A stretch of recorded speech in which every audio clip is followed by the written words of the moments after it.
सो hey guys, मैं Gosse, welcome listing another way. And आज हम करने जा रहे हैं क्लास 10th आईसीएसई का the president of India and the vice president of India, जो भी तुम्हारी बुक में नाम है। वैसे अगर कोई और बोर्ड का देख रहा है वो भी वीडियो को देख सकता है, बिकॉज मतलब रूल्स वगैरह क्वालिफिकेशंस वगैरह बदलने तो वाली नहीं, वो तो सेम ही रहेंगी, राइट। तो अब प्रेसिडेंट का जो है वो है, बस थोड़ी भाषा बदल जाती है, तो मेरी भाषा में देख के समझ जाओगे।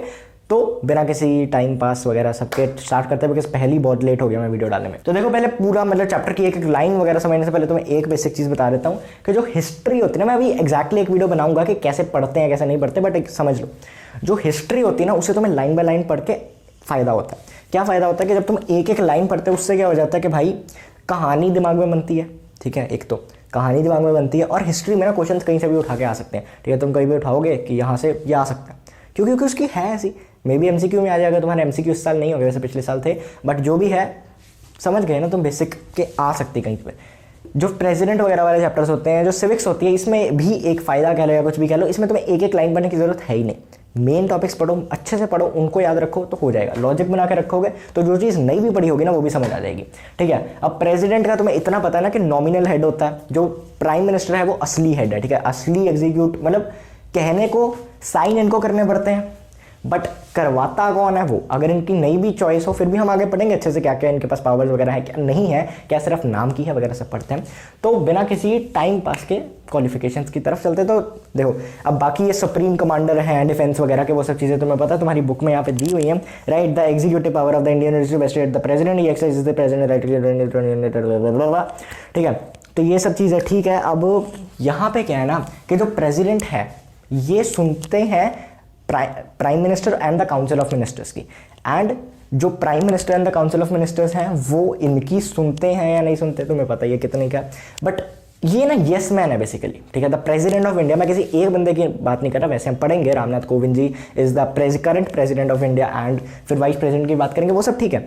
बट द प्रेसिडेंट, ये जो पोस्ट है ना, ये एक यस मैन की पोस्ट है, तुम इसमें ज़्यादा मना नहीं कर सकते। हाँ, कुछ कुछ पावर्स हैं, जैसे जब इमरजेंसी वगैरह लगे तो यू हैव द पावर कि तुम पर्टिकुलर स्टेट्स को गवर्न कर रहे हो वगैरह सब, हाँ वो मैं कह रहा हूँ। बट अगर जैसे कैबिनेट तुम्हें कुछ कहे करने को तो तुम मना नहीं कर सकते। हाँ, तुम कह सकते हो कि भाई ये जो मुझे ना इसमें थोड़ी सी दिक्कत लग रही है, इसको क्या तुम चेंज कर सकते हो, वो कहेंगे दिखाओ हमें, ठीक है। अब वो अगर तो चेंज कर दें तो ये वापस देख लेंगे, ठीक है जी। अगर वो कहेंगे कि हम नहीं चेंज करेंगे, दिखाओ, नहीं हमें इसमें कोई दिक्कत नहीं लग रही, आप अपनी नज़रें ठीक कराओ, वो ऐसे वापस दे देंगे। तो वो जब पकड़ेंगे, जब प्रेसिडेंट जो पोस्ट पे कोई भी बंदा हो वो पकड़ेगा तो उसे साइन करने ही होंगे, उसे मानना ही पड़ेगा। तो बेसिकली यस मैन की पोस्ट है, राइट। विद फुल रिस्पेक्ट, मैं किसी की ये नहीं कह रहा कि ऐसा होना चाहिए नहीं होना चाहिए, कॉन्स्टिट्यूशन में जो भी चीज़ें सोच समझ के बनाई गई है, ठीक है। हाँ, कुछ चीज़ें होती हैं जिसको अमेंड कर दिया जाता है कि जो पहले के टाइम पे एप्लीकेबल थी अब नहीं है, बट चैप्टर ज़्यादा लंबा ना हो जाए वीडियो शुरू करते हैं, मैं पता नहीं क्या ही बोली जा रहा हूँ। यूपीएससी लेवल का तो नहीं ना पढ़ना तुमने अभी, तुम्हें सिंपल पढ़ना है अभी बस 10th के लिए, तो उसमें हम इतना बहुत है स्टार्टिंग। अब बात करते हैं क्वालिफिकेशंस की। क्वालिफिकेशन स्टार्ट हो रहे हैं तुम्हारा, हाँ। तो क्वालिफिकेशंस के लिए क्या क्या चीज़ें ज़रूरी है, पहला तो इंडियन होना चाहिए, ठीक है। ही जो बंदा कैंडिडेट है ही मस्ट बी इंडियन, ठीक है। इंडियन मतलब ऐसा नहीं कि इंडिया में रह रहा हो तो इंडियन इमोशंस के हिसाब से नहीं, सिटीजन होना चाहिए इंडिया का लीगली, ठीक है। दूसरा क्वालिफिकेशन में दूसरी चीज़ क्या है, एटलीस्ट 35 ईयर्स या उससे बड़ा, ठीक है। तो 35 ईयर्स से ज़्यादा होना चाहिए।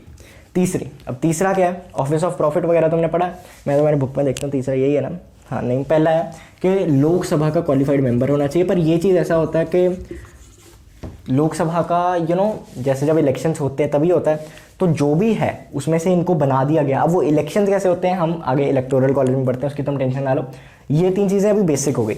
इसके बाद एक चीज़ आती है जो तुम्हारे यहाँ पे पैरा दिया होगा, जो बच्चों को समझ ही नहीं आता। मैं तुम्हारी बुक उठाता हूँ, ये देखो। A person shall not be eligible for election as the president if he holds any office of profit under the government of India or the government of any state or under any local authority of India, however the okay, nice। अब ये चीज़ ना तो पहले मेरे किसी classmate को समझ आई, ना हमारे टीचर को पता था, और उनको नहीं पता था तो मुझे भी नहीं पता था। अब मैं तुम्हें ये तो नहीं कह सकता कि रट्टे लगा लो, कुछ तो करना पड़ा। तो आई डिड सम रिसर्च, ठीक है। मैंने भी यूट्यूब पे वीडियोस वगैरह देखी और मुझे पता लगा कि ये सब चीज़ें तो ठीक है, ये सब तुम याद रख लो कि इंडियन होना चाहिए, 35 साल से बड़ा होना चाहिए, और तीसरा लोकसभा का मेंबर होना चाहिए, क्वालिफाइड होना चाहिए लोकसभा के लिए, उसकी इलेक्टेड होना चाहिए। उसके बाद क्या चीज़ आती है, शुडेंट होल्ड, ठीक है। मैं नो लिख रहा हूँ बट शुडेंट होल्ड है, मतलब इसका ऑफिस ऑफ प्रॉफिट, ये क्या लिखा मैंने, हाँ ऑफिस ऑफ प्रॉफिट। अब भाई साहब ये ऑफिस ऑफ प्रॉफिट क्या है, ऑफिस ऑफ प्रॉफिट ना बेसिकली यार ऐसी चीज़ है जो मैं एग्जैक्टली डिफाइंड नहीं कर सकता। तुम कहोगे क्यों? क्योंकि ऑफिस ऑफ प्रॉफिट जो तुम्हारी कॉन्स्टिट्यूशन है ना उसमें भी डिफाइंड नहीं है। तुम कहोगे हैं ये ऐसा भी है? हाँ है, ठीक है। तो ये ऑफिस ऑफ प्रॉफिट पूरे तरीके से डिफाइन नहीं किया जा सकता, बट हाँ मैं इतना कह देता हूँ कि आर्टिकल एक होता है आर्टिकल 102, इतना सब तो आना ही नहीं है, बट फिर भी ये जो है आर्टिकल 102 नहीं आएगा, पर फिर भी ऐसे सुनने में क्या जाता है, पहला पार्लियामेंट में ऑफिस ऑफ प्रॉफिट होने के मना करता है और दूसरा ये स्टेट लेजिस्लेटिव असेंबलीज में। तो दोनों में ही तुम अगर office of profit under the government नहीं जा सकते। अब ये सब एक्स्ट्रा नॉलेज है, इसे छोड़ दो, ठीक है, काट दो इसे, ये मैंने एम ही बता दिया। फिर से यहाँ पे आते हैं, ये डिफाइंड नहीं है तो फिर कैसे समझे? देखो ऑफिस ऑफ प्रॉफिट की ना एक इससे पहले एक लाइन समझो कि executive is responsible to the legislature. क्या बोलना मैं? एग्जीक्यूटिव, मैं यहाँ पे एक्स का लिख रहा हूँ, एग्जीक्यूटिव, अपनी एक्स मत याद करने लग जाना इससे, ठीक है। Executive is responsible to the legislature या फिर पार्लियामेंट या कुछ भी, मैं लेजिस्लेचर पहले लिख देता हूँ। लेजिस्लेचर, अब लेजिस्लेचर क्या है इस केस में? पार्लियामेंट है। अगर स्टेट के केस में होती तो स्टेट लेजिस्लेटिव असेंबली वगैरह, चलो ठीक है। एक्स मतलब तुम्हें पता ना एग्जीक्यूटिव है, ठीक है। तो अब एग्जीक्यूटिव लेजिस्लेटिव के रिस्पॉन्सिबल है मतलब कि ये इसको क्वेश्चन कर सकता है, ये पूछ सकता है कि तुम जो कर रहे हो सही कर रहे हो नहीं कर रहे हो। जैसे तुम अभी अपने पेरेंट्स के रिस्पॉन्सिबल हो, ठीक है, वो घर से तुम घर पे लेट आओ तो वो तुमसे पूछ सकते हैं क्यों लेट आए, क्या किया हो, क्या मतलब कहाँ गए थे, ये वो, ऐसे वो थोड़ा लेट आए तो तुम ऐसे मतलब हाँ चलो मे भी पूछ भी लो, बट ऐसा थोड़ी है कि क्यों लेट आए, कहाँ लेट आए ठीक है, पूछ सकते हैं बट ऐसे नहीं, ठीक है। तो ये चीज़ है। अब ये है तुम्हारी पार्लियामेंट की मैं ऐसे कोई मैप नहीं बना रहा, ठीक है, मैं बस बता रहा हूँ पार्लियामेंट ये, ठीक है। लेट्स से इसमें सारे ये बंदे हैं, ठीक है, पार्लियामेंट में जो भी हैं, यहाँ से इतनी निकलती है तुम्हारी करंट गवर्नमेंट, ठीक है। पार्लियामेंट का ही हिस्सा है करंट गवर्नमेंट, राइट। जो तुम्हारी लोकसभा है उसमें मेजॉरिटी में करंट गवर्नमेंट है, पर बाकी भी तो है, फिर राज्यसभा भी तो है, तो वो सब ये आ गया, पार्लियामेंट आ गया, करंट गवर्नमेंट बीच में से ये है। अब ये करंट गवर्नमेंट के पास तो देखो कितनी ही पावर्स हैं, सब कुछ यही कर सकते हैं, ठीक है। डिफेंस इनके पास, मिनिस्टर जितने मिनिस्टर हैं सब इनके, प्राइम मिनिस्टर इनका, प्रेसिडेंट तो मैं क्या ज़्यादा बोल नहीं सकता, तो क्या फिर मतलब क्या ये तो कुछ भी कर दें? ऐसा नहीं हो सकता। क्यों? क्योंकि ये जो पार्लियामेंट है इनके लिए, ये लोग जो गवर्नमेंट है रिस्पॉन्सिबल है टू द पार्लियामेंट, तो मतलब ये सवाल इनसे पूछ सकते हैं, ये सवाल पूछ के इनको ना ऐसे अंदर रखते हैं, ठीक है। ये देखो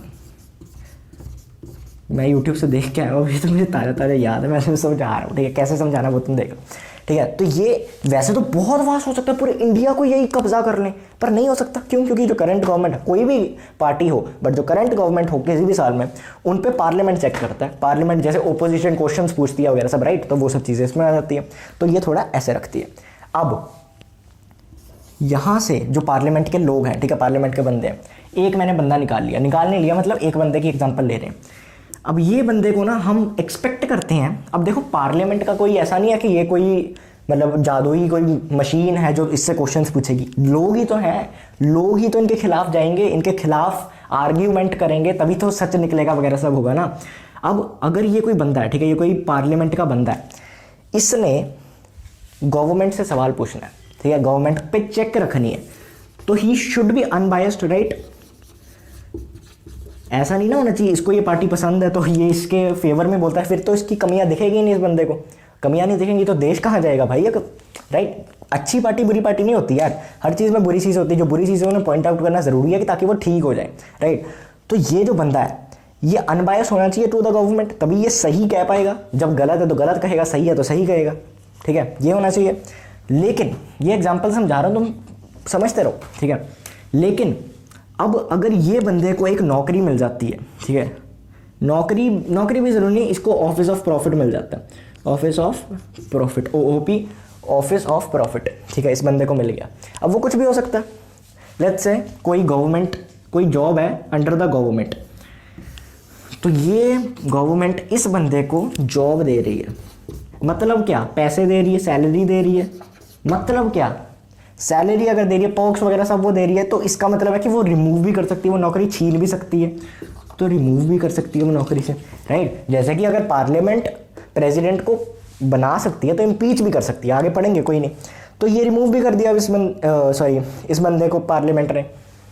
तो ये बंदा पार्लियामेंट से डरेगा बेसिकली, या डरेगा या रिस्पेक्ट करेगा कि उसने जॉब से दी है, सैलरी दी है, कुछ भी अनबायस्ड नहीं रहेगा। हमें मतलब है अनबायस्ड वर्ड से, अनबायस्ड नहीं रहेगा। और तुम्हें दिख भी रहा है इतना नीचे तक, मुझे पता नहीं, मैं अभी लिख ही जाऊँ,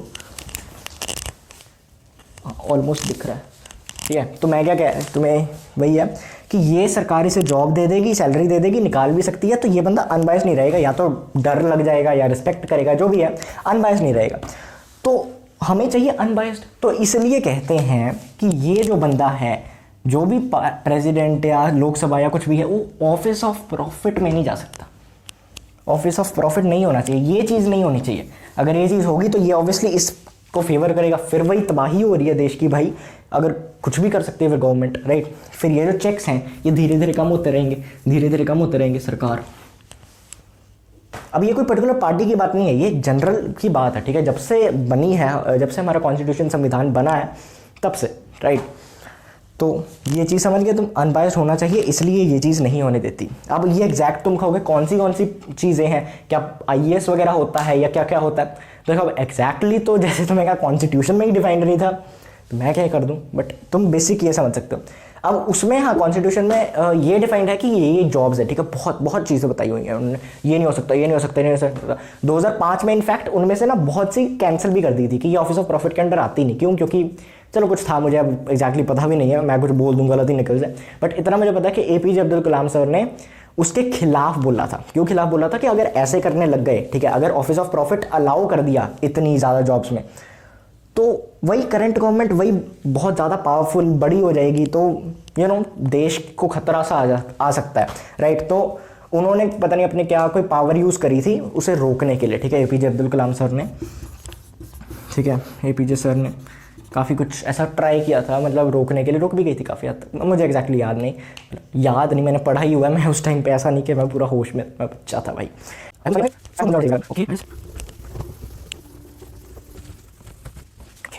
तो मैं अब इतना भी पता है कि जो क्वालिफिकेशन का मतलब, जैसे अब कोई 5 साल की टर्म ले गया, ठीक है, हम आगे हम पढ़ेंगे टर्म ऑफ ऑफिस, बेसिकली तुम्हें पता है ये 5 साल होता है। तो अगर वो ख़त्म हो गई तो उसके बाद वो फिर से रीइलेक्ट हो सकता है, राइट। वो प्रेसिडेंट में भी हो सकता है, वो प्राइम मिनिस्टर में भी हो सकता है, वो काफ़ी मतलब लोकसभा में भी हो सकता है, राज्यसभा में, ठीक है। तो वो ऐसा बेसिकली हो सकता है, राइट। इतना तुम समझ गए, प्रोवाइडेड दैट कि ये चीज़ें अभी भी अप्लाई होती हैं। अगर अब नहीं होती तो फिर निकाला जा सकता है। अब ये ऑफिस ऑफ प्रॉफिट सिर्फ ये नहीं है कि प्रेसिडेंट के लिए अप्लाई होता है क्वालिफिकेशन के टाइम पर, नहीं। अगर वो बन भी गया, बाद में उसे कुछ ऐसी जॉब मिली या कुछ हुआ, फिर भी नहीं, ठीक है, समझ गए।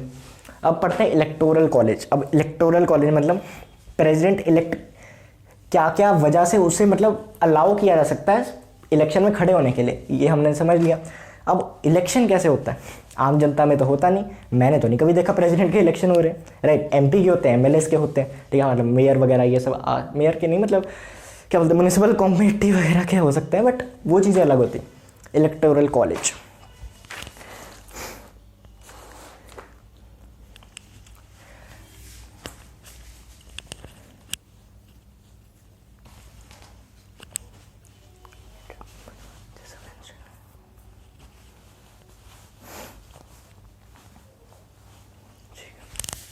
तो इलेक्टोरल कॉलेज में होते कौन कौन है? बंदे होते हैं, ठीक है, मिनिस्टर्स होते हैं, कौन से पहले तो देख लो। इलेक्टोरल कॉलेज में मतलब प्रेसिडेंट के इलेक्शन में लोकसभा, ये क्या, हाँ, LS लोकसभा, राज्यसभा, RS, जितने भी मेंबर्स हैं सब होंगे। एक शर्त, जितने भी इलेक्टेड मेंबर्स हैं सब होंगे, नॉमिनेटेड नहीं होंगे। अब वो क्यों नहीं होंगे मैं बताता हूँ, ठीक है। क्योंकि तुम्हें पता है इसमें 12 नॉमिनेट होते हैं, इसमें 2 नॉमिनेट होते थे, अब नहीं होते आई थिंक, बिकॉज वो एंग्लो इंडियन वाला कॉन्सेप्ट निकाल दिया गया था। 1-2 साल पहले कोई रूल आया था, एंग्लो इंडियन बहुत छोटी माइनॉरिटी रह गई थी इंडिया में, तो वो निकाल दिया गया था ये वाला रूल।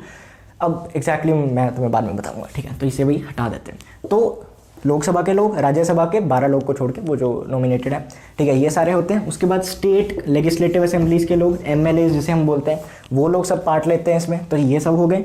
उसके बाद दिल्ली वैसे एक यूनियन टेरिटरी है इसलिए, पर वो कैपिटल है इसलिए हम उसको इंपॉर्टेंस देते हैं। और पौंडीचेरी,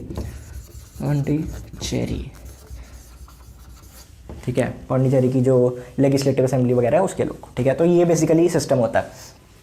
प्लस लिखा मैंने यहाँ पे, हाँ। समझ गए। अब ये 12 लोग क्यों नहीं होते? इलेक्शन किसका करना है? प्रेसिडेंट का। इन 12 लोगों को कौन बनाता है? प्रेसिडेंट। तो ये 12 लोग तो उसी फेवर करेंगे ना जिस प्रेसिडेंट ने इनको बनाया है, बेस सिंपल। तो उनका तो मतलब फिर समझ रहे हो ना, फिर पहली बायस है, वो बायस नहीं होना चाहिए बंदे को। तो वो एक चीज़ होती है, इसलिए हम नहीं करते। और तुम्हारी बुक में क्या लिखा है? हाँ भाई, मैंने बताया कि बाकी जो क्या है तुम्हारा nominated members of Rajya Sabha and state assemblies are not. हाँ, तो जो स्टेट असेंबलीज में भी नॉमिनेट होते हैं वो भी नहीं अलाउड, बिकॉज वो गवर्नर वगैरह के थ्रू और गवर्नर प्रेसिडेंट का बंदा। ठीक है, अगर मुझे इलेक्शन में खड़े होना, ठीक है, मैं लोकसभा का मेंबर हूँ, तो क्या होगा? पहले तो 50 मेंबर मुझे ऐसे मतलब प्रपोज करेंगे मेरा नाम, कि हाँ भाई प्रपोज, मतलब मुझे नहीं करेंगे सर मेरा नाम प्रपोज करेंगे। हाँ ठीक है, 50 मेंबर ने मुझे प्रपोज किया, मेरा नाम प्रपोज किया।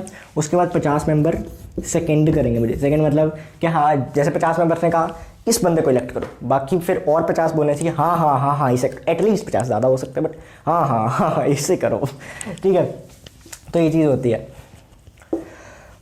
पहले ये चीज़ नहीं थी, पहले 20-20 का सिस्टम था। 20 का था कि 10 का था, वो मुझे पहले का याद नहीं, सॉरी 10 का था। ठीक है, पहले 10 की थी, उसके बाद उन्होंने चेंज कर दिया था 1997 में, जो भी है। पहले तुम्हें यार 2500 रुपये देने पड़ते थे, 2500 रुपये डिपॉजिट कराने पड़ते थे कि तुम भाई ऐसा भाग ही ना जाओ, बाद में इतने पैसे लग जाए हमारे। ठीक है, उसके आप 15,000 कराने पड़ते हैं। ऑब्वियसली इन्फ्लेशन वगैरह सब होती है, इसलिए वो बढ़ा दिया था रूल। ठीक है, तो पहले 50-50, 25-25, अब ये तुम जाओगे 5-5 हो जाएगा। ठीक है, कोई दिक्कत वाली, सॉरी 10-10 हो।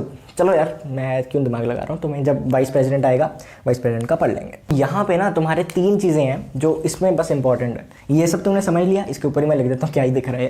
ठीक है, पहला है प्रोपोर्शनल रिप्रेजेंटेशन। Proportional representation. दूसरा secret ballot, single transferable vote. क्या मतलब है इसका? देखो, प्रोपोर्शनल रिप्रेजेंटेशन सबसे पहले हम समझ लेते हैं। गर्मी है, सर्दियों में video banana was much easier यार। अभी गर्मियों में पसीना ही बहुत आता है, सर्दियों में तो पता ही नहीं लगता था ना एसी उसी का, अब तो पक्का के बिना। एनीवेज, अब प्रोपोर्शनल रिप्रेजेंटेशन क्या है? प्रोपोर्शनल रिप्रेजेंटेशन होता है कि एक एरिया में कितने लोग हैं, ठीक है, और उनके मतलब जैसे मैं अगर वोट डाल रहा हूँ एज अ एमएलए अगर मैं वोट डाल रहा हूँ तो कल एक वोट नहीं आएगी, मेरे जितने लोगों को मैं रिप्रेजेंट कर रहा हूँ उनकी वोट आएगी बेसिकली। ठीक है, तो वैसे ये तुम्हारे है नहीं। ठीक है, अगर मैं बताऊँ कि क्योंकि ये बुक्स में होता नहीं है, वहाँ पे लिखा होता है कि फॉर इन्फॉर्मेशन ओनली, तुम्हें पढ़ने की जरूरत है नहीं एग्जाम पॉइंट ऑफ व्यू से। बट अगर फिर भी तुम्हें जानना है तो लेट्स से कि तुम 1 करोड़ लोगों को रिप्रेजेंट कर रहे हो। ठीक है, अब फिर 250 तुम्हारे वहाँ से एमएलएज हैं टोटल।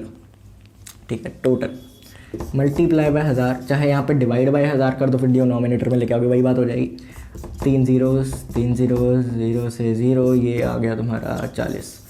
तो 40 हो गया ना, तुम एक मतलब समझ गए ना क्या बोल रहा हूँ, कि तुम्हारी एक वोट 40 लोगों के हिसाब से देखी जाएगी। 40 आम लोगों ने तुम्हें वोट किया। अब तुम कहोगे यही एग्जांपल क्यों दी, कोई और क्यों नहीं दी, मैथ्स वीक है तुम्हारी? हाँ मतलब काइंड ऑफ थोड़ी वीक है, इतनी भी वीक नहीं कि मतलब तुम कहो कि भाई डूब ही गया। बट हाँ, मैंने कहा कि और वहाँ पे ज़्यादा और गलत निकल जाएगा और फिर तुम मुझे बोलो, इसलिए मैंने जो बुक में था वही दिया। वैसे ये तुम्हें पढ़ने की जरूरत है नहीं। ये चीज़ इंपॉर्टेंट थी, प्रोपोर्शनल रिप्रेजेंटेशन का मतलब समझना, वो मैंने तुम्हें समझा दिया।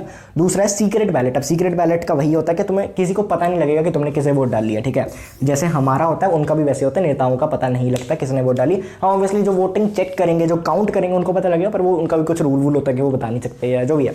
ठीक है, तीसरा है सिंगल ट्रांसफरेबल वोट। अब सिंगल ट्रांसफरेबल वोट भी ऐसा ही है कि जैसे 6 लोग खड़े हुए हैं। ठीक है, 6 लोग खड़े हुए हैं, मतलब इन सेंस ऐसे नहीं, इलेक्शन में खड़े हुए हैं उसमें। ठीक है, मुझे एक मिला, अगर मैं एक सिंपल एमपी हूँ, सॉरी हाँ मतलब एमपी हूँ, एमएलए हूँ, कुछ भी हूँ, मैं वोट कर सकता हूँ बेसिकली। तो उस पर लिखा होगा 1 2 3 4 5 6, मैंने 3 बनाया। ठीक है, मुझे कुछ भी ऐसे, अब मुझे एग्जैक्टली कभी मिला नहीं तो मुझे नहीं पता टिक करना होता है या क्या करना होता है, बट सिलेक्ट करना होता है कुछ ऐसा कि हम इसे वोट डाल रहे हैं। ठीक है, लेट्स से मैंने 5 रुपये को डाली। अब मेरी एक ही वोट है, सिंगल ट्रांसफरेबल वोट। ऐसा नहीं है कि भाई ये भी पसंद है मुझे, ये भी पसंद नहीं, मैं सिर्फ एक बंदे को ही डाल सकता हूँ वोट। इतना तुम समझ गए? तो ये देखो यार, लव लेटर आपके भैया को दिया किसी ने, ऑफिस ऑफ प्रॉफिट लिखा है इस पर। तो ये लव लेटर तो हिस्ट्री सिविक्स का है। मजाक कर रहा हूँ, लव लेटर हमें नहीं कोई लव लेटर वेटर देता, जस्ट जोकिंग, मतलब जस्ट जोकिंग नहीं देता ऐसा भी नहीं। ओके, सो क्या पढ़ रहे थे हम? Transferable vote. अब देखो, मैंने अपनी पहली प्रेफरेंस बता दी कि 5वां कैंडिडेट है मेरा, मतलब मुझे पसंद है, ठीक है, पसंद है इन द सेंस ऐसा नहीं मैं ब्याह कराऊंगा उससे, बट मुझे एज अ प्रेसिडेंट के रूप में वो देखना चाहता हूँ उसे। तो 5वां कैंडिडेट मैंने कह दिया। अब क्या होगा कि अगर तो 50% लोग मान गए, ठीक है, क्या हो गया, 50% की मेजॉरिटी मिल गई या उससे ज़्यादा की मिल गई, 50% या उससे ज़्यादा, ऐसे ही होता है, सॉरी 50% या उससे ज़्यादा, यार मुझे नहीं पता नहीं, 50% या उससे ज़्यादा की मिल गई तुम्हें मेजॉरिटी, तो 5वां बंदा बन जाएगा। बट अगर नहीं मिली, ठीक है, नहीं मिली, लेट्स से 30% ही है या कुछ है, सबको अलग अलग परसेंटेज मिली है पर 50% किसी को नहीं मिली, तो क्या होगा, तो वो देखेंगे सबसे कम किसे मिली है, ठीक है, वह है इन 6 में से 2 और 3 को सबसे कम मिली है, तो इनको निकाल दिया जाएगा। फिर रह गए 1, 4, 5, 6, ये लोग रह गए। अब इनका फिर से इलेक्शन, पहले मैंने फर्स्ट किया था, अब सेकेंडरी इलेक्शन टाइप्स होगा, जैसे पहले हुआ था वैसे ही होगा। मैं फिर 5 के ऊपर रखता हूँ भाई, मैंने तो 5 को ही देखना चाहता हूँ।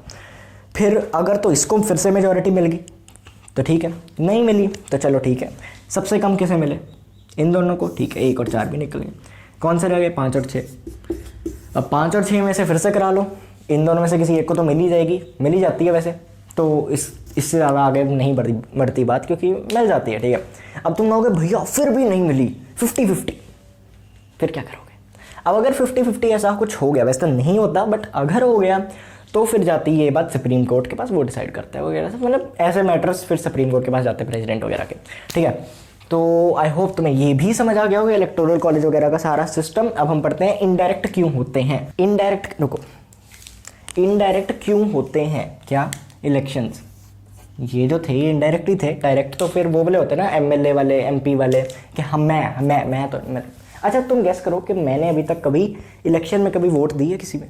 यस और नो या कुछ भी लिख दो, क्योंकि मैंने अपनी एज वैसे तो कभी नहीं बताई, बट जो इंस्टाग्राम पे है, मैंने एक बार ना अपने दोस्त की किसी की स्टोरी शेयर कर दी थी, तो उससे कईयों को हिंट लग गया मेरी एज का, मैं क्लास, एज, सब कुछ, ठीक है। तो गेस करो तुम लोग, जिनको पता है, जो इंस्टाग्राम वाले वो मत बताना, शुभम अंडरस्कोर कौशल 9 जिन्होंने फॉलो किया हुआ वो लोग मत बताना, तो मुझे मोस्टली पता लग ही गया होगा, बट जिनको नहीं पता गेस करना, ठीक है, मज़ा आएगा, मतलब क्या ही हो जाएगा, उससे मज़ा ही आएगा। तो अब हम बात करते हैं इनडायरेक्ट क्यों होते हैं। क्यों? 3 रीजन, 3 भी नहीं, मतलब बेसिक है, एक चीज़ समझ ली तो मैं सब आ जाएगा। इनडायरेक्ट इसलिए, पहली बात, अगर तो लोग करते हैं, ठीक है, पॉसिबिलिटीज ले लेते हैं कि अगर तो लोग करते, ठीक है, हम करते, अस नॉर्मल पीपल अगर वोट करते तो क्या दिक्कत होती? दिक्कत कोई नहीं होती, दिक्कत बहुत बड़ी होती। प्राइम मिनिस्टर को हमने वोट किया काइंड ऑफ, ठीक है, मतलब तुम कह सकते हो कि हाँ हम लोगों ने वोट किया, एमपीज़ ने फिर आगे किया, ठीक है, तो वो हो गया, तो ये हो गया। दूसरी चीज़ ये, अगर यहाँ से प्रेसिडेंट को हमने किया होता तो पहले तो दोनों को हमने किया तो मेजॉरिटी मोस्टली सेम होती, उसके बारे में बाद में बात करेंगे, बट अगर लेट्स से एक पॉसिबिलिटी है अलग अलग हो गए, ठीक है, तो ये लोग एक दूसरे के दुश्मन नहीं हो जाएंगे। अगर इसको भी लोगों ने किया है और मतलब प्राइम मिनिस्टर को भी लोगों ने किया, प्रेसिडेंट को भी लोगों ने किया है, तो एक राइवलरी क्रिएट हो जाएगी, बिकॉज इक्वल पावर्स देनी पड़ेंगी। जैसे कि पंडित जवाहरलाल नेहरू ने कहा था कि भाई इक्वल पावर्स, मतलब ऐसा नहीं है कि अगर हमने लोगों से करवाया ना प्रेसिडेंट को इलेक्ट, तो हमें उसे पावर्स देनी पड़ेंगी, क्योंकि लोगों का साथ है यार उस बंदे के पास, तो देना पड़ता है, तो इसलिए वो नहीं करवाते, ठीक है। एक चीज़ ये होती है कि इनडायरेक्ट इसलिए करवाओ कि भाई अगर लोगों ने करवाया तो उस बंदे को भी लगेगा कि हाँ मेरी पूरी लोग साथ में है, फिर भी मुझे तुम कोई पावर्स नहीं दे रहे। दूसरी चीज़ ये मैंने कहा कि अगर दोनों अलग अलग हों, ठीक है, एक अलग पार्टी का एक अलग पार्टी का या कुछ भी हो, तो इनकी आपस में कॉन्फ्लिक्ट होंगे, लड़ाइयाँ होंगी। अगर हो जाए दोनों सेम पार्टी के, ठीक है, ये भी रख देते हैं, सेम ब्लैक हो गए, सेम पार्टी के हो गए, तो ये आपस में जुड़ जाएंगे मतलब हाँ इकट्ठे ही काम करेंगे सब। तो अगर सेम पार्टी के हो गए फिर भी एक दिक्कत है। क्या दिक्कत है?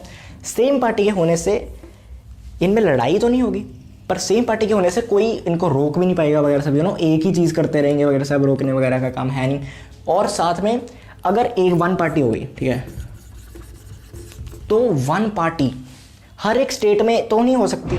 अब लेट्स से सेंटर में कोई भी पार्टी एग्जांपल ले लो, ठीक है, पॉलिटिकल वाले होने की बात नहीं है, बीजेपी होगी, कांग्रेस होगी, आप होगी, कोई भी और पार्टी है, ठीक है, तो वो अगर मतलब क्या बोल सकता हूँ मैं, वो जो पार्टी है वो प्रेसिडेंट भी उनका, प्राइम मिनिस्टर भी उनका, स्टेट्स की सुनी कहाँ जाएंगी? अब जो स्टेट्स में उनकी ही पार्टी है तो वो लोग ठीक करेंगी, ठीक है, वो अच्छे से फ्लरिश कर रही है क्योंकि उनको यहाँ से पूरी हेल्प मिल रही है, सेंट्रल गवर्नमेंट सपोर्ट कर रही है, ठीक है। जिनमें दूसरी पार्टीज हैं उन स्टेट्स को तो कुछ ज़्यादा फंड वगैरह या कुछ चीज़ें काफ़ी दिक्कतें हो सकती हैं, मैं नहीं कह रहा होंगी ही होंगी, पार्टी एक दूसरे के मार ही देंगे, हो सकती हैं, ठीक है। तो वही कोई ना कोई रिप्रेजेंटेटिव होना चाहिए ना स्टेट वालों का। अगर हम लोग ही कर देते या फिर सिर्फ एमपीज़ ही कर देते, लेट्स से इसमें एमएलएस को नहीं बुलाते, सिर्फ एमपीज़ को कर देते। अब एमपीज़ में मेजॉरिटी है ना, मेजॉरिटी को जो भी पार्टी की है वो अपना ही बंदा बना देगी, अपना बंदा बना देगी, तो एक पार्टी हो जाएगी सेंटर में। अब सेंटर में सिर्फ एक ही पार्टी होगी, स्टेट्स की सुनी नहीं गई। तो अब देखो 29 ही है ना, अब तुम गलत ना बोल दो मुझे, अगर 29 स्टेट्स हैं इंडिया में, ठीक है, अब मुझे नहीं पता कम होगी, ठीक है, 29 स्टेट्स, राइट। सो 29 स्टेट्स में एक पार्टी नहीं हो सकती। हाँ मतलब हाइपोथेटिकली हो भी सकती है, बट इतनी भी कोई सक्सेसफुल पार्टी नहीं है जी 29 स्टेट्स में यूनियन टेरिटरी छोड़ देगा वही पार्टी, ऐसा नहीं होता, ठीक है। मतलब हाइपोथेटिकली तुम कह सकते हो, बट प्रैक्टिकली ये पॉसिबल नहीं है। तो कोई ना कोई स्टेट में, मतलब मेजॉरिटी स्टेट में अलग पार्टी होंगी, तो उसके लिए फिर उनका कैसे चलेगा, ठीक है, राइवलरी, फिर वही राइवलरी। तो इसलिए क्या किया जाता है कि एमपीज़ को तो करवाई जाएंगे, ऐसा नहीं एमपीज़ को इग्नोर किया जाएगा, पर साथ में एमएलएस भी बुलाए जाएंगे कि तुम भी करो। एमएलएस अलग अलग पार्टी के होंगे हर एक स्टेट में, राइट। तो अलग अलग पार्टी अपने हिसाब से करेंगी, फिर जिनकी मेजॉरिटी होगी वो निकल आएगा। अब प्रेसिडेंट को इसलिए बोला जाता है कि एमएलएस ने भी किया है, तो जो प्रेसिडेंट है वो स्टेट्स की सुनता है, ठीक है, वो स्टेट्स का मतलब स्टेट्स का रिप्रेजेंटेटिव है बेसिकली, वो स्टेट्स की सुनता है, स्टेट्स की मदद करता है, सब कुछ वो करता है, ठीक है, जो भी। ऑलराइट, तो फिर आती है तुम्हारी ओथ ऑफ ऑफिस बेसिकली। अब ओथ ऑफ ऑफिस कौन लेता है? प्रेसिडेंट लेता है। किसकी प्रेजेंस में लेता है? Chief justice. अगर चीफ जस्टिस अवेलेबल ना हो, ठीक है, जब ये ओथ होती ना ये वो, तो अगर चीफ जस्टिस प्रेजेंट ना हो तो उनका जो भी सुप्रीम कोर्ट का सीनियर मोस्ट जज है, वैसे तो जो चीफ जस्टिस होता है ना वही सीनियर मोस्ट जज होता है, बट उससे जो लोअर सीनियर है थोड़ा बहुत, मतलब अगर ये मतलब 55 ईयर्स के है तो वो 53 वाला या कोई है या ऐसा कोई, ठीक है, समझ गए ना तुम। तो उनकी प्रेजेंस में ओथ ली जाती है। वैसे तो बहुत बड़ी ओथ होती है, बट बेसिक शॉर्ट में समराइज करना हो तो 3 पॉइंट्स होते हैं। पहला होता है discharge the functions of the president of India. Discharge the function as the president of India. Discharge का मतलब क्या? निकालना। डिस्चार्ज मतलब निकालना ना बॉडी से। तो मेरे हाथों जो प्रेसिडेंट के काम है वो हों, ठीक है, प्रेसिडेंट की ड्यूटीज मेरे थ्रू निभाई जाएं, जो भी, समझ गए ना तुम, ठीक है। दूसरा होता है preserve, protect and defend the constitution and the law. And तीसरा devote himself to the service and well being of the people, जो भी है, मुझे मैं बुक में देख लूँ, well being of the people of India, ठीक है। तो ये चीज़ होती है तुम्हारी ओथ, ठीक है। अब इसे याद कर लेना, ये 3 पॉइंट्स क्या आ जाते हैं, और कंफ्यूज मत होना, वाइस प्रेसिडेंट के 2 पॉइंट्स हैं, इसके 3 है, ठीक है। टर्म क्या होती है? 5 साल होती है, पर ऐसा भी नहीं कि लिटरली 5 साल होती है। लिटरली 5 साल क्या होता है कि भाई जैसे लेट्स से अगर मैं प्रेसिडेंट हूँ और मेरी आज टर्म खत्म होनी है, आज क्या 27 मई 2022, आज ही मेरी टर्म खत्म होनी है, तो मैं आज के बाद 12 बजे के बाद हुई नहीं प्रेसिडेंट, ऐसा नहीं होता, ठीक है। जब तक फिर से इलेक्शन नहीं होते, ठीक है, जब इलेक्शंस होके नया बनेदा बन गया तो उसके बाद ठीक है, उसके बाद मैं हट जाऊंगा जब वो आ गया ऑफिस में। पर जब तक नहीं आता, ऐसा नहीं कि आज के बाद है ही नहीं, ऐसा नहीं है कोई प्रेसिडेंट ही ना हो इंडिया का, वो नहीं रहता, ठीक है। तो कोई ना कोई तो आ ही जाता है। तो इसलिए 5 साल है, बट इतना भी स्ट्रिक्ट नहीं है कि 1-2 दिन का भी फर्क ना पड़ जाए। 5 साल 10 दिन भी हो सकता है, 5 साल 1 महीना भी हो सकता है, बट बेसिकली आ जाता है इतने की देर में, ठीक है। तो अच्छा, ये भी तुम समझ गए। उसके बाद वेकेशन मतलब वेकेट कर देना। वेकेशन मतलब घूमने नहीं जाना, वेकेट कर देना, खाली कर देना ऑफिस। खाली कैसे कर सकता है बंदा? 2 चीज़ें हैं, मतलब इसमें हम डेथ वगैरह नहीं देख रहे कि अगर किसी की हेल्थ खराब हो जाए, डेथ हो जाए वगैरह, वो तो ऑब्वियसली चीज़ें होती हैं। बट वेकेट करने में पहला तो है बंदा रिज़ाइन कर दे, ठीक है। रिज़ाइन ऐसी होता है स्पेलिंग, रिज़ाइन की स्पेलिंग क्या होता है? मैं रिज़ाइन की स्पेलिंग भूल गया, रुको मुझे बुक में दिखाने दो। रिज़ाइन, अच्छा GN होता है, मैं रिज़ाइन की स्पेलिंग भूल गया, नाइस। तो वेकेट कैसे कर सकते हैं? पहला बंदा रिज़ाइन कर दे। रिज़ाइन कैसे करेगा? प्रेसिडेंट वाइस प्रेसिडेंट को ये अपनी रेजिग्नेशन लेटर दे देगा कि मैं रिज़ाइन कर रहा हूँ, ठीक है। अब वो वाइस प्रेसिडेंट बाद में स्पीकर के सामने जाकर बता देगा कि उसने किया, ऐसा कर लिया, ठीक है।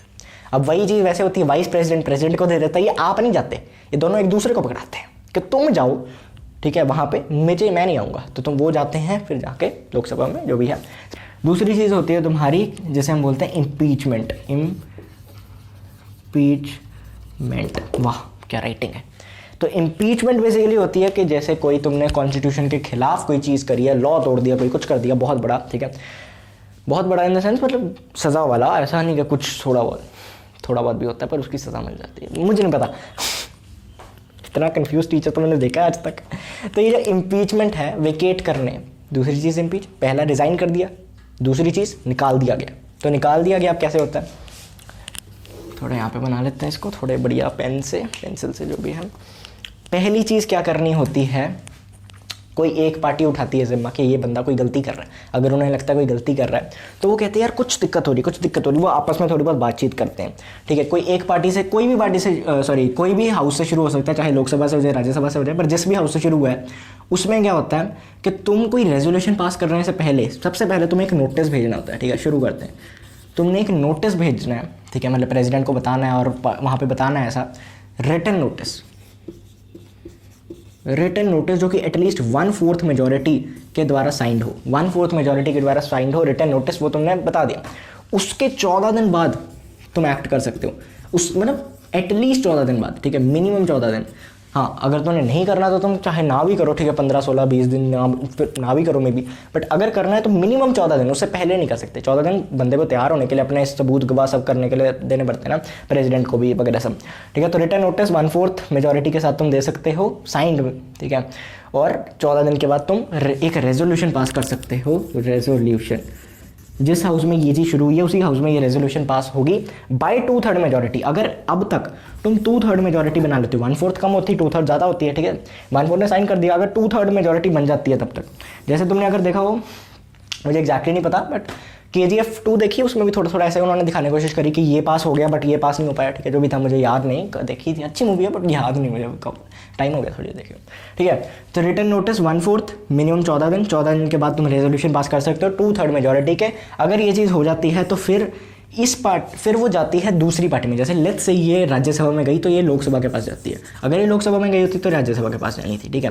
तो ये लोकसभा के पास जाती है, लोकसभा रिव्यू करता है क्या ये बोल रहे चार्जेस सही हैं, ये वो इन्वेस्टिगेशन करता है। अब इस इन्वेस्टिगेशन के दौरान ना जो प्रेसिडेंट है वो आ सकते हैं यहाँ पे, अपना बयान बता सकता है, ठीक है, मतलब उसको बुलाया भी जा सकता है प्रेसिडेंट को, और वो खुद भी आ सकता है, तो ये चीज़ होती है। अब अगर तो ये इनका सबूत सही निकलता है, मतलब ये लोग इन्वेस्टिगेट करते करते इनको लगता है कि हाँ भाई ये जो कह रहे हैं सही कह रहे हैं, और इनकी भी 2/3 मेजॉरिटी मान जाती है कि भाई प्रेसिडेंट ने गलत किया या फिर ये रूल तोड़ा या वटेवर, जो भी ये कह रहे हैं सही है, तो फिर प्रेसिडेंट इम्पीच हो जाता है, ठीक है, कैंसल, इम्पीच हो जाता है। ये था तुम्हारा कुछ सिस्टम इम्पीचमेंट का, ठीक है, यही है ना। हाँ, उसके बाद आती है तुम्हारी पावर्स। अब इतना तो मैं समझ में आ गया, पावर्स भी इस वीडियो में कर लेंगे, टेंशन ना लो, मैं ये नहीं कह रहा वीडियो खत्म होने लगी, बट बेसिकली ये चीज़ें बहुत इंपॉर्टेंट थी। पावर्स एज सच इंपॉर्टेंट नहीं होती, क्योंकि इस बार तुम्हें MCQ आने नहीं, MCQ आने में ज़्यादा दिक्कत होती है, बिकॉज उसमें तुमसे ये भी पूछ लिया जाता, पिछली बार पूछा भी गया था कि ये पावर बता दी प्रेसिडेंट की, ये कौन सी पावर है, जुडिशियली पावर है, ये पावर है, वो पावर है, तो ये भी मुश्किल नहीं है, ये बस तुम्हें उन टर्म्स का मतलब होना चाहिए। Judicially power, monetary power, financial power या कुछ भी बोलते हैं उसको, ठीक है, डिस्क्रिशनरी पावर, ठीक है, और डिफेंस पावर, हाँ, मतलब बहुत सी ऐसी पावर्स हैं, उनके नाम ऐसे अलग है, तो वो वाली पावर्स जो है उनके एक तो मतलब पता, सबके वर्ड के एटलीस्ट मतलब नाम मतलब याद करती हो। बाकी अगर लॉन्ग फॉर्मेट में होता है तो एनी 3 पावर्स, एनी 4 पावर्स, वो अगर मे बी ये भी आ जाए कि एनी 2 फाइनेंशियल पावर्स, ये भी आ सकता है, पर बहुत सिंपल है। फाइनेंशियल सुन के तुम लगा लो प्रेसिडेंट के पास क्या क्या चीज़ें हैं, उसको बस एक बार समझना है, वो मैं तुम्हें भी समझा देता हूँ। तो चलो, तो पावर्स की बात करते हैं, जिसका चैप्टर भरा पड़ा है मैंने, पावर्स। तो प्रेसिडेंट की पावर, सबसे पहले एग्जीक्यूटिव क्या क्या एग्जीक्यूट कर सकता है, मतलब काम क्या क्या कर सकता है, राइट। पहला काम है कि जितने भी, मतलब जो भी कह लो, पर साइन तो एंड में प्रेसिडेंट की होने ना, जो भी कोई लॉ बनेगा, कुछ बनेगा, प्रेसिडेंट के नाम पे बनेगा, नाम पे इन द सेंस प्रेसिडेंट के साइन होंगे वगैरह, उसका होगा, ठीक है। तो एक तो वो चीज़ हो गई, क्या पहली चीज़ हो गई कि हेड होता है यूनियन एडमिनिस्ट्रेशन। यूनियन एडमिनिस्ट्रेशन मतलब पार्लियामेंट पूरी, ठीक है, लोकसभा राज्यसभा, उनका जो भी कोई लॉ बनाओगे साइन तो यहाँ पे ही कराने आना पड़ेगा, ठीक है। तो हेड है ऑफ यूनियन एडमिनिस्ट्रेशन,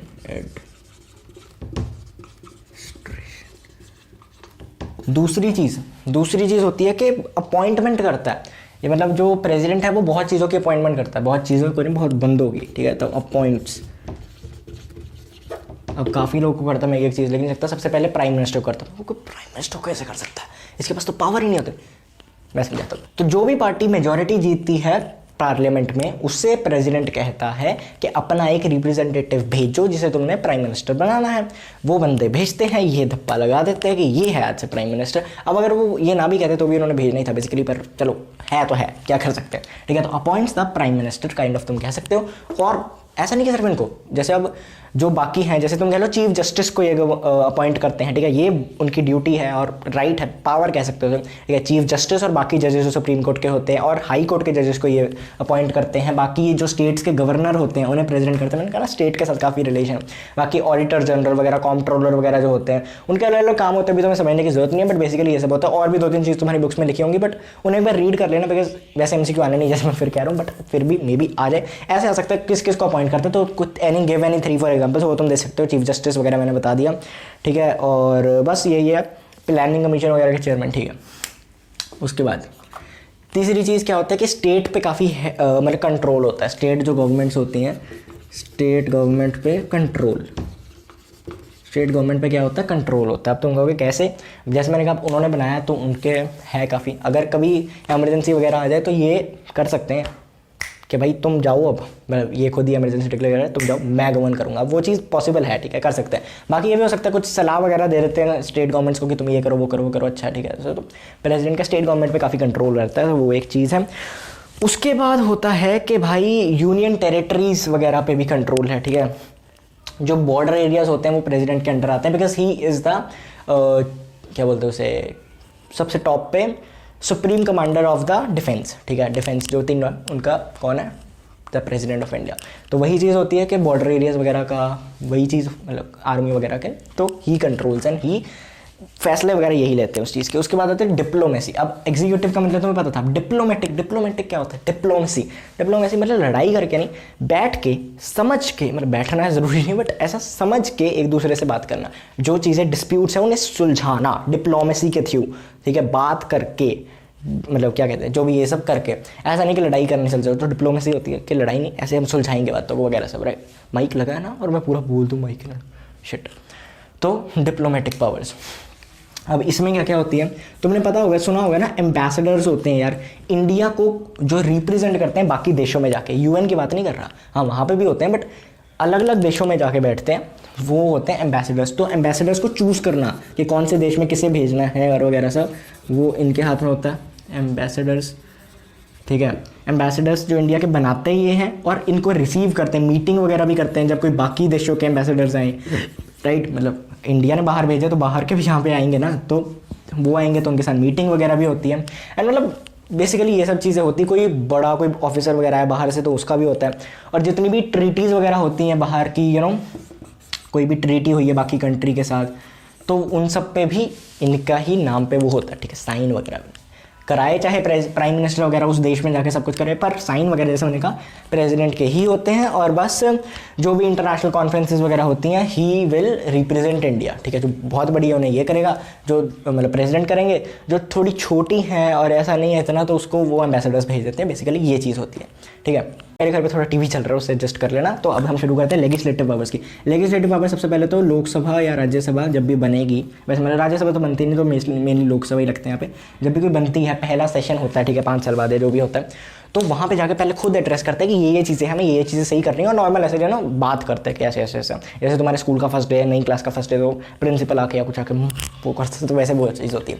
तो लेजिस्लेटिव में ये होता है कि यहाँ पे आके स्पीच वगैरह सकते हैं। और एक और चीज़ होती है कि अगर कोई पर्टिकुलर चीज़ है, ठीक है, तो ये भी कोई भी हाउस पे जा सकते हैं और आगे कभी भी कोई भी मीटिंग में जाके बोल सकते हैं, वो हक है। ऐसा नहीं कि पहले परमिशन लेनी पड़ेगी, ये हम पे हक है। दूसरा वही कि किसी भी हाउस को ऐसे वार्निंग तो नहीं कह सकते, बट उसको कह सकते हैं कि इस चीज़ पे ध्यान दो, इस बिल के ध्यान दो, ठीक है, कि ये बिल पे थोड़ा ख्याल रखो अपना, तुम इस चीज़ को इग्नोर कर रहे हो, इसको ध्यान, तो उनको करना पड़ता है। तो एक वो चीज़ होती है, ठीक है।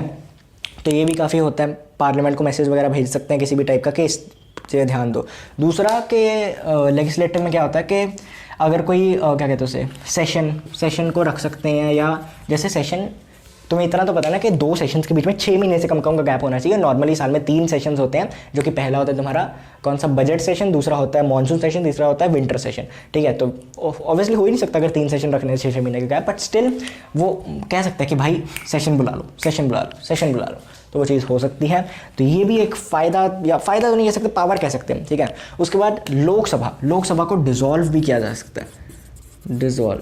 लोकसभा को डिसॉल्व करने का भी उनके पास अधिकार है। हाँ, वो एक थोड़ी अलग चीज़ है कि थोड़ा वो भी प्राइम मिनिस्टर की परमिशन नहीं कहने पे करना होता है वो सब, पर कर सकते हैं और नए फ्रेश इलेक्शंस के लिए बुला सकते हैं लोगों को। उसके बाद तुम्हें पता है कि क्या मेंबर्स नॉमिनेट कर सकते हैं, जो 12 मेंबर्स हैं वो नॉमिनेट किए जा सकते हैं। वो 2 वाला रूल मेरे हिसाब से हट ही गया, तभी बुक में नहीं लिखा। तो एनीवेज, तो ये 12 लोग तुम्हें पता है ना बेसिकली अलग अलग फील्ड्स वगैरह से वो करते हैं कि राज्यसभा में जाके अलग अलग अपने फील्ड्स का प्रचार नहीं कह सकते कि उसमें भी तरक्की हो, ताकि ऐसे वैरायटी हो ना। उसके बाद एसेंट टू बिल्स, कुछ भी कहो, ठीक है, कुछ भी कहो, पर एसेंट तो इनका ही देना है यार, होली कर लो यार थोड़ा, ठीक है। तो एसेंट तो इनका ही है, साइन तो एंड में नहीं करना। कोई भी बिल बन ही नहीं सकता अगर इनकी मर्जी इन द सेंस अगर ये साइन ना करें। तो वो एक बहुत बड़ी चीज़ है कि देश का तुम कुछ बदल नहीं सकते, क्योंकि he is the first man. तो एसेंट के बिना, साइन, इनके साइन के बिना बिल जो है वो लॉ बन ही नहीं सकता, ठीक है। तो वो एक चीज़ है।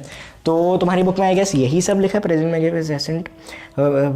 हाँ, मतलब वो चीज़ जैसे मैंने तुम्हें कहा, बाकी कहने को पावर्स होती हैं। अगर वही बिल वो वापस भेज सकते हैं कि मैं नहीं साइन कर रहा, मुझे इसमें ये चेंजेस चाहिए, वो चेंजेस मे भी कर दें। अगर ना करें तो ऐसे ही वापस भेज सकते हैं, और फिर वो बोल नहीं सकते, सिर्फ एक बार बोल सकते हैं, फिर साइन करने पड़ेंगे।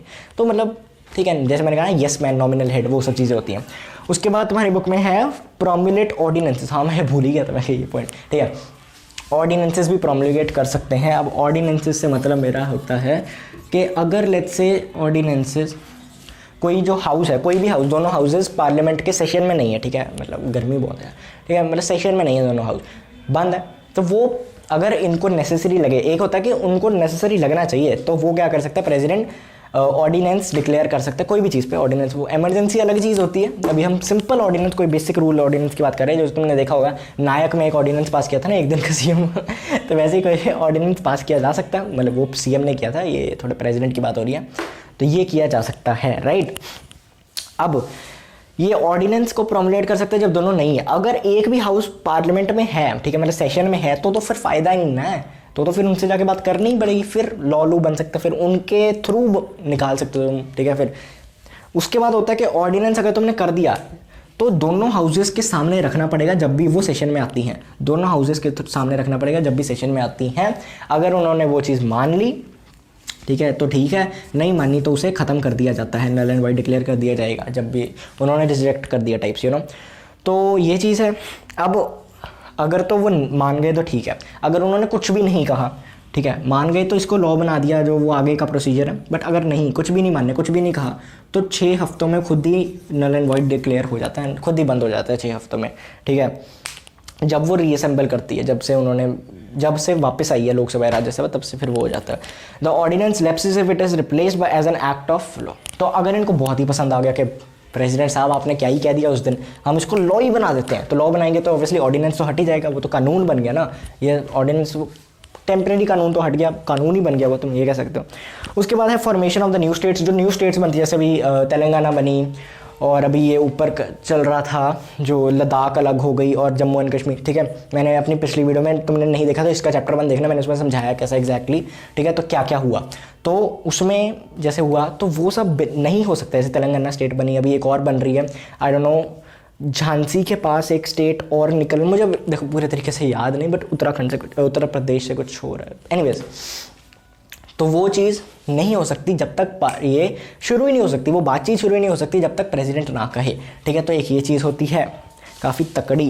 उसके बाद फाइनेंशियल पावर्स में क्या, मनी बिल्स इंट्रोड्यूस हो सकते हैं सिर्फ प्रेसिडेंट के कहने पे। मनी बिल्स, यही है ना, हाँ, मनी बिल्स इंट्रोड्यूस कर सकते हो सिर्फ प्रेसिडेंट के कहने पे। तो एनुअल बजट का नाम तो तुमने सुना होगा, मतलब ऑब्वियसली, ठीक है। तो एनुअल बजट निकलता है, उसमें एक एक चीज़ बताई होती है कि देश का पैसा कहाँ जाएगा, किस में लगेगा, वो सब।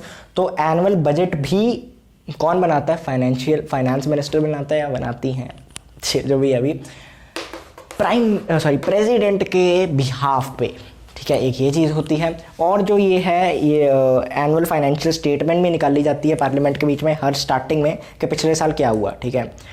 उसकी मतलब वो प्रेसिडेंट के बिहाफ पे किया जाता है। उसके बाद होता है प्रेसिडेंट ना ऑथराइज कर सकता है कि जो भी तुम्हारे 2 तरीके के फंड्स है, ठीक है। एक यहाँ पे लिखा है कॉन्टीजेंसी फंड, कॉन्टेंजेंसी, एक तुम 2 पेज आगे करोगे, यहाँ पे तुम्हारे आएगा, मुझे याद नहीं एग्जैक्टली कहा था, कंसोलिडेटेड फंड कहीं है तुम्हारी चैप्टर में। अब इनको समझने का भी तुम्हारा है नहीं, ठीक है, एज है, मतलब मन करे तो गूगल कर लेना, बट मेरा समझाने का भी मूड नहीं है क्योंकि मुझे पसीना बहुत आ गया। तो बेसिक अभी तुम ये समझ लो, कि ये सब चीज़ें होती हैं। और हर 5 साल बाद जो प्रेसिडेंट है एक फाइनेंस कमीशन करता है और चेयरमैन वगैरह बनाता है, वो फिर चेक करता है कि जो जो सोचा था वो सब हुआ कि नहीं हुआ, उसके बाद क्या होगा। हर 5 साल ऐसा होता है, ठीक है, ठीक है। फाइनेंशियल भी हम समझ गए। अब मिलिट्री जैसे मैंने कहा सुप्रीम कमांडर है, ही इज़ द, ठीक है, supreme commander of the armed forces of India. बहुत बड़ी चीज़ है, supreme commander of armed forces, supreme commander, ये क्या था है फॉन्ट है, सुप्रीम कमांडर ऑफ द, समझ गए ना, मतलब आर्म्ड फोर्सेस का। And he appoints the chiefs of 3 wings of India armed forces, certain rules and regulations. 3 चीज़ों हैं। The president has the power to make the declaration of war and peace on the advice of the council of ministers. तो council of ministers की सलाह इसमें भी लेनी पड़ेगी, war है, पीस है, ये सब थोड़ा बहुत डिक्लेयर करना पड़ता है। उसके बाद जुडिशियली, तुम्हें यहाँ पे दिख रहा है कि नहीं मुझे पता नहीं, पर यहाँ पे 2 हैं, जुडिशियली और डिस्क्रिशनरी, ठीक है, मुझे अपनी राइटिंग ही नहीं पढ़ी जाती। अब जुडिशियली पावर्स क्या होती हैं? जुडिशियली पावर्स ज़्यादा कुछ नहीं है। The president is not answerable before any court of law. उनके पास ये पावर है तो कि लॉ, जो कोर्ट है ना, कोर्ट उनको समन नहीं कर सकता। किसी लेट्स से किसी बंदे ने केस कर दिया जी प्रेसिडेंट पे, ऐसा नहीं हो सकता। तो एक वो चीज़ होती है। एक होता है कि लेट्स से तुमने ये में भी देखा भी हो, किसी कोर्ट ने कोई सज़ा सुना दी, मोस्टली वो होती है कोई सज़ाए मौत, फांसी वगैरह की, तो उसे सिर्फ एक बंदा रोक सकता है। अगर मतलब देखो, अगर नॉर्मल कोर्ट ने, वो हम आगे पढ़ेंगे नॉर्मल कोर्ट, फिर हाई कोर्ट के पास तुम जा सकते हो। हाई कोर्ट ने सज़ा सुनाई है तो तुम जा सकते हो सुप्रीम कोर्ट के पास, सुप्रीम कोर्ट ने भी सुना दी फांसी की, फिर कुछ नहीं हो सकता, फिर भी कुछ हो सकता है। फिर सिर्फ एक बंदा उसे रोक सकता है, वो होता है प्रेसिडेंट। जो फांसी वगैरह है ना, सजाए मौत, उसे सिर्फ एक बंदा रुकवा सकता है, प्रेसिडेंट। उसके पैर पड़ो, उसके जो मर्जी करो, उसकी मर्जी से वो भी चीज़ रुक सकती है, ठीक है। बाकी वो सब होता है कि बहुत ज़्यादा पनिशमेंट हो तो वो सब थोड़ा कम करवा सकते हैं, बेसिकली वो सब हो सकता है। पर जब तक वो 5 साल जितने भी टेन्योर में है, मे बी फिर रीइलेक्ट हो जाए, पर बेसिक 5 साल जो होते हैं, तब तक उन पर कोई मुकदमा नहीं चल सकता। उसके बाद चल सकता है, उससे पहले चल सकता है, तब तक नहीं चल सकता वो 5 सालों में। तो वो भी एक फ़ायदा, क्योंकि अब ऑब्वियसली देखो ना, उन 5 सालों में चीफ जस्टिस जो है वो इनके थ्रू ही बनाया, इन्होंने ही बनाया, राइट। तो फिर एक वो चीज़ भी होती है कि अगर इन्होंने ही वो बनाया तो वो इनके खिलाफ फैसला दे, तो वो थोड़ा ऐसा, तो इसलिए 5 साल तो नहीं कुछ होता। तो बेसिकली ये तुम समझ गए। अब डिस्क्रिशनरी पावर्स, अब डिस्क्रिशनरी पावर्स होती हैं, डिस्क्रिशनरी मतलब हर, इसमें सलाह लेने की लोड़ नहीं है ज़्यादा बेसिकली, ठीक है। जैसे मैं कह रहा था ना, प्राइम मिनिस्टर की पूछ सुनो, ये सुनो, फिर काउंसिल ऑफ मिनिस्टर्स की सुनो, उनकी सलाह से ही सब कुछ हो सकता है। डिस्क्रिशनरी पावर्स थोड़ी ऐसे हैं कि ठीक है, हम खुद भी कर सकते हैं। अब appointment of the prime minister, यहाँ पे भी प्राइम मिनिस्टर बनाया था, बट यहाँ पे थोड़ा उस हिसाब से बनाया था कि ठीक है, कह दिया वो खुद ही भेजा उन्होंने बंदा। यहाँ पे वो खुद चूज़ कर सकते हैं, चूज़ द पीएम। कैसे? मेजॉरिटी बनी नहीं, कोई भी पार्टी मेजॉरिटी में नहीं है, ठीक है, बहुत ज़्यादा मेजॉरिटी नहीं बनी, तो मैं जाके, मैं अगर प्रेसिडेंट हूँ तो मैं जाके कह सकता हूँ कि ये बंदा बन जाएगा कुछ। कि अगर प्रेसिडेंट ने प्राइम मिनिस्टर बनाना है, वो प्राइम मिनिस्टर की सलाह से थोड़ी बना सकता है। लेट्स से कोई ऐसा बंदा है, कोई मेजॉरिटी हार गया, ठीक है, नो कॉन्फिडेंस मोशन उसके अगेंस्ट चला गया, सब हो गया, ठीक है। प्रेसिडेंट के पास है कि वो क्या करे। अब प्रेसिडेंट, जो बंदा हार गया मेजॉरिटी, वो प्राइम मिनिस्टर तो रहा ही नहीं ना, अगर वो मेजॉरिटी हार गया है तो वो उससे तो पूछ ही नहीं सकता, फिर कोई बचा ही नहीं तो किससे पूछेगा? वो खुद से पूछेगा, खुद से चूज़ करेगा, जी मैं पीएम करता हूँ, मेरे पास पूरा राइट है, ठीक है। तो एक वो चीज़ होती है।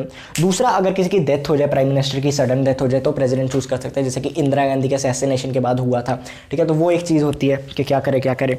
तीसरा होता है कि अगर रूलिंग पार्टी जिसकी मेजॉरिटी चली जाए और नो, या फिर नो कॉन्फिडेंस मोशन जैसे मैंने कहा, वो सब हो जाए, तो डिसॉल्व हो जाए, तो प्रेसिडेंट की मर्जी होती है कि या तो वो डिसॉल्व करके पूरे इलेक्शंस करा ले, ठीक है, जैसे पूरे इंडिया वाले इलेक्शंस होते हैं ना, आम लोग वाले, कि एमपीज़ को हम वोट करेंगे वगैरह सब करेंगे, या तो वो करा ले, या फिर वो कहे कि अच्छा ये पार्टी हार गई है, जो दूसरी पार्टी है, तुम देखो अगर तुम्हारी मेजॉरिटी बने तो यहाँ पे मेजॉरिटी बना के दिखाओ, बनाओ लोगों को। अगर उनकी मेजॉरिटी बन जाए तो फिर उनको कह देंगे कि ठीक है जी, तुम बना लो अपना पीएम। ये पूरी मर्जी होती है प्रेसिडेंट की। तो यही सब चीज़ें हैं। बाकी इमरजेंसी, अब ये इमरजेंसी बहुत इंपॉर्टेंट है, मतलब important in the sense interesting भी है, थोड़ा बहुत हम पढ़ लेते हैं, ज़्यादा मुश्किल नहीं है, इंटरेस्टिंग, ठीक है। प्रेसिडेंट इमरजेंसी भी डिक्लेयर कर सकता है, ठीक है। 3 तरीके की इमरजेंसीज होती है, national general emergency, breakdown of constitutional machinery और फाइनेंशियल इमरजेंसी। तीनों के बारे में पढ़ते हैं, ज़्यादा कुछ है नहीं, ठीक है, बेसिक समझ जाओ। नेशनल ये होता है आर्टिकल 352 या आर्टिकल 356 या आर्टिकल 360, ठीक है, 4 बढ़ जाते हैं बस, ठीक है। अब जो नेशनल जनरल इमरजेंसी होती है पूरे देश के लिए होती है, ठीक है, पूरे देश के लिए, मतलब कि अगर कोई बाहर से खतरा है, फॉरेन इन्वेजन हुई है, कुछ हुआ है, जैसे 1962 में चाइना के लिए हुआ था, 1971 में आई थिंक पाकिस्तान ने अटैक किया था, इसलिए हुआ था, तो एमरजेंसी तो लग जाती है, ठीक है। ऐसा अब कोविड में भी एमरजेंसी ये वाली ऐसा होता था, ठीक है, क्योंकि फाइनेंशियल वगैरह ये सब तो कुछ नहीं हुआ था, तो कोविड का भी ऐसा सिस्टम, तो ऐसी सी एमरजेंसी लग जाती है एकदम से, समझ गए। अब 352 आर्टिकल भी मैंने बता दिया। वैसे 1 मंथ की होती है, अब 1 मंथ के अंदर अंदर, इसका मतलब क्या है, 1 मंथ के अंदर अंदर जो हाउसेज है ना, जो लोकसभा राज्यसभा, इनमें पास करानी होती है। अगर वो पास करा दी तो ठीक, नहीं कराई तो फिर बंद हो जाती है, अगर करा दी तो आपको 6 महीने तक ये मतलब आगे बढ़ जाती है, ठीक है। तो 6 मंथ्स तक आप इसको इमरजेंसी डिक्लेयर कर सकते हो। बाकी इसमें कुछ ज़्यादा है नहीं। इसके क्या होता है, पहले तो इसके फंडामेंटल राइट्स इसमें छीनने जा सकते हैं लोग, छीने नहीं जा सकते, प्रोवोक थोड़ी देर के लिए रोक के जा सकते हैं, सारे कर सकते हैं, बट 2 चीज़ें नहीं कर सकते। पहला जो है आर्टिकल 20 और दूसरा आर्टिकल 21, क्योंकि आर्टिकल 20 बोलता है कि एक बंदे को एक जुल्म के लिए, एक गलती के लिए 2 बार सज़ा नहीं मिल सकती, ठीक है। मतलब एक बार फांसी मिल गई तो एक ही बार मिल सकती, दूसरी बार नहीं, ऐसा नहीं। अगर लेट्स से मैंने कोई क्राइम किया, कुछ किया, तो मुझे 10,000 का जुर्माना होगा, मैंने वो दे दिया, तो मुझे फिर से 10,000 का जुर्माना नहीं हो सकता उसी चीज़ के लिए, उसी चीज़ के लिए, मतलब उसी चोरी के लिए। ऐसा नहीं फिर से चोरी करूँगा, फिर से चोरी करूँगा तो फिर से होगा, बट उस चोरी के लिए नहीं होगा, ठीक है। तो ये तुम समझ गए, मैं चोरी नहीं करता, एग्जाम्पल दिए, ठीक है।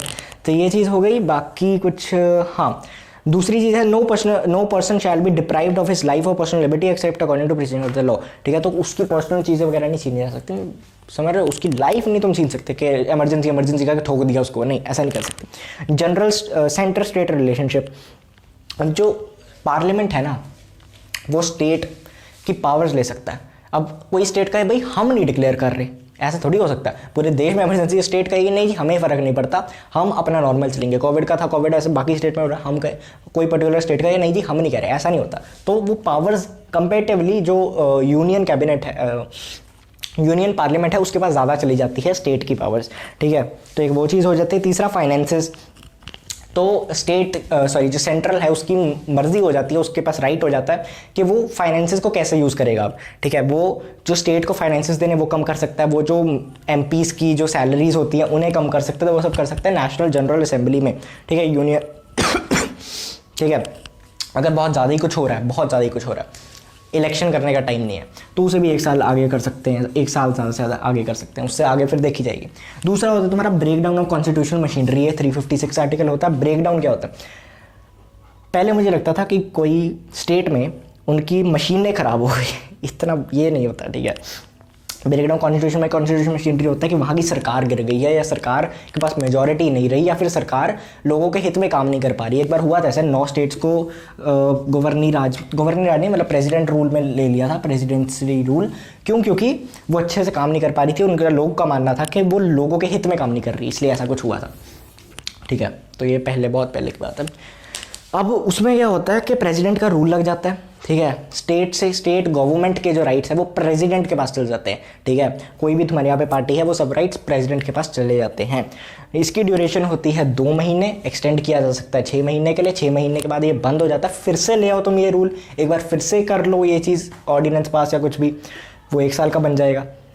1 साल से ज़्यादा, मैक्स टू मैक्स 3 साल तक जा सकता है, पर बहुत मुश्किल कंडीशन में। ये कंडीशन होती है यहाँ पे 2। क्या कंडीशन होती है? पहला होना चाहिए कि प्रोक्लेमेशन इमरजेंसी है, पूरे इंडिया में है या फिर कोई पार्ट में है, ठीक है, कि इमरजेंसी चल रही हो, ठीक है, ये इमरजेंसी चल रही हो, ऐसा नहीं कि कुछ भी तुम आगे बढ़ाई जा रहे हो कि बस प्रेसिडेंट रूल करता रहे, नहीं, इमरजेंसी हो, जो भी जिस वजह से तुमने लिया था वो चीज़ चल रही हो। और दूसरा, जो इलेक्शन कमीशन है इंडिया की वो डिक्लेयर कर दे, वो तुम मान जाए कि हाँ भाई इस स्टेट में इलेक्शन करने के लिए है ही नहीं।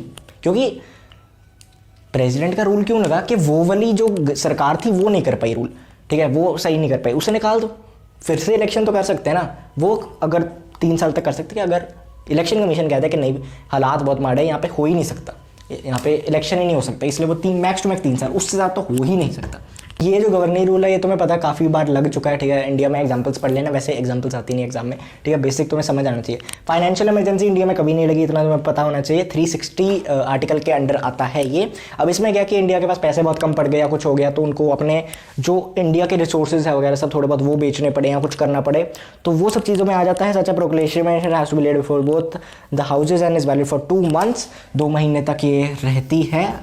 इसको फिर अप्रूव वगैरह कराना पड़ता है, सब कुछ करना पड़ता है। और इसमें मतलब क्या क्या कर सकता है प्रेसिडेंट एक अलग कमेटी बिठा सकता है फाइनेंशियल के, तुम देखो यार कैसे करें, इंडिया को संभाल लें कैसे, इंडिया बहुत बड़ी कंट्री है, इतना से पैसे में कैसे संभाल लें, कौन से ऐसे रिसोर्सेज हैं जिससे पैसा कमाया जा सकता है, क्या क्या चीज़ें की जा सकती है वगैरह सब। तो उसके लिए ये सब किया जा सकता है फाइनेंशियल, ठीक है। अभी तक कभी नहीं लग पाई, मतलब अच्छी बात है, इंडिया में अभी कभी भी फाइनेंशियल इमरजेंसी नहीं लगी, पैसे की ऐसी कमी नहीं है, अच्छी बात है, ठीक है। तो वो सब होता है उसमें, क्योंकि ना फाइनेंशियल इमरजेंसी में काफ़ी दिक्कतें भी हो जाती हैं, जैसे श्रीलंका में है। श्रीलंका में मतलब कभी कभी हाइपर इन्फ्लेशन होने लग जाएगी, कभी कुछ होने लग जाएगा, ज़्यादा प्रिंट करोगे पैसे, काफ़ी दिक्कतें हो जाती हैं इस टाइम पे। तो अच्छा ना हो कभी, अच्छी बात है, ठीक है। ये चीज़ है। अब ऑब्वियसली तुम्हारा मेजॉरिटी ऑफ द चैप्टर हो गया, बस थोड़ा क्या वाइस प्रेसिडेंट का रह गया। वाइस प्रेसिडेंट का भी यही है यार, जो कि यहाँ पे था 35 साल से ऊपर होना चाहिए, इंडियन होना चाहिए, for the election of the member of the council of states. और दूसरा कि he shall not be eligible to, या वही है ना, ऑफिस ऑफ प्रॉफिट, जो मैं पहले 15 मिनट लगा के तुम्हें समझाया, वही चीज़ यहाँ पे भी अप्लाई होती है। इलेक्शन भी नॉर्मली वैसे ही होता है, बस तुम उसमें से जो स्टेट के रिप्रेजेंटेटिव्स हैं, जिसे हम MLAs बोलते हैं, उन्हें निकाल दो, बाकी सब सेम है। दिल्ली पौंडुचेरी भी निकाल दो, मतलब तुमको राज्यसभा लोकसभा के सब मेंबर्स होते हैं, बस इलेक्टेड वाले रिप्रेजेंटेटिव वाले यहाँ पे भी नहीं होते। और प्रोपोर्शनल रिप्रेजेंटेशन होती है, सिंगल ट्रांसफरेबल वोट, सब तो मैं बता चुका हूँ। वहाँ पे क्या था, 50 लोग, यहाँ पे 20 लोग होने चाहिए। 20 लोग पहले का हाँ, 20 लोग पहले नाम ले, 20 लोग पीछे से हाँ करे, तो वो 20-20 लोग का होना चाहिए। वहाँ पे 50-50 का होना चाहिए था, बस यही है।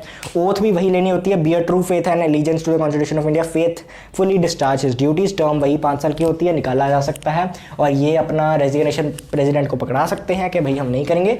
करेंटली वेंकटेश नायडू हैं हमारे इंडिया के वाइस प्रेसिडेंट। एंड पावर्स वगैरह यही होती हैं यार कि जब कोई बंदा वाइस प्रेसिडेंट बनता है तो उसके साथ एक और चीज़ होती है, उसके साथ एक और मतलब बनता है, वो होता है राज्यसभा का बंदा स्पीकर बन जाता है, राज्यसभा का स्पीकर। अब जो सैलरी है वाइस प्रेसिडेंट की 0 सैलरी होती है, वाइस प्रेसिडेंट को सैलरी मिलती है एज आ राज्यसभा का स्पीकर, उसकी जितनी भी होगी वो मिलेगी। वाइस प्रेसिडेंट की कोई सैलरी नहीं है, क्या प्रेसिडेंट की होती है, वाइस प्रेसिडेंट की नहीं होती। तो ये कुछ है। दूसरा है taking over as the president, अगर किसी की डेथ हो जाए, रिजाइन कर दे, रिमूवेबल कर दे, जब तक नया प्रेसिडेंट नहीं आता तो वाइस प्रेसिडेंट की तरह एक्ट करता है और उनकी सारी ड्यूटीज़ वगैरह निभाता है। अब इंडिया में ये होता है कि जब तक नया बंदा नहीं इलेक्ट हो जाता, ठीक है, मे भी 10 दिन में हो जाए, 15 दिन में हो जाए, 1 महीने में हो जाए। यूएस में क्या होता है, यूएसए में वहाँ पे थोड़ा अलग सिस्टम है। वहाँ पे है कि अगर प्रेसिडेंट की डेथ हो जाए या कुछ हो जाए तो जो वाइस प्रेसिडेंट है वो जब तक टर्म खत्म नहीं होती 5 साल की, तब तक वही एज अ प्रेसिडेंट काम करता है। इंडिया में ऐसा नहीं है। सो या that was your chapter guys, I hope तुम्हें समझ आया हो। थोड़ा लंबी वीडियो थी, मैंने एक्सपेक्ट नहीं करी थी, मुझे लगा था 40-50 मिनट की होगी, बट ये तो मुझे लगा था 45 से ज़्यादा तो नहीं होगी, बट मैं ज़्यादा ही बोल देता हूँ। एनीवेज आज की वीडियो में इतना ही, आई होप तुम्हें पसंद आई हो। एंड जैसे मैंने कहा सब्सक्राइब वगैरह मैंने कहा नहीं, बट करना होगा, कर लेना। ओके, अगली वीडियो कौन सी चाहिए, क्या चाहिए, चीज़ें चाहिए। और तुम्हारी समर वेकेशन आ रही है राइट, अभी जून में, तो उसके लिए बहुत मस्त मस्त वीडियोस आने वाली है। मैंने तुम्हें एक स्पेशली बताने लगा हूँ कि कैसे पढ़ना। मैं ये नहीं कह रहा पूरा दिन पढ़ते रहना, बट अगर 2 दिन का 1 घंटा भी पढ़ोगे तो कैसे पढ़ना, तो वो भी आएगी video. Stay tuned, subscribe, etc etc। Bye.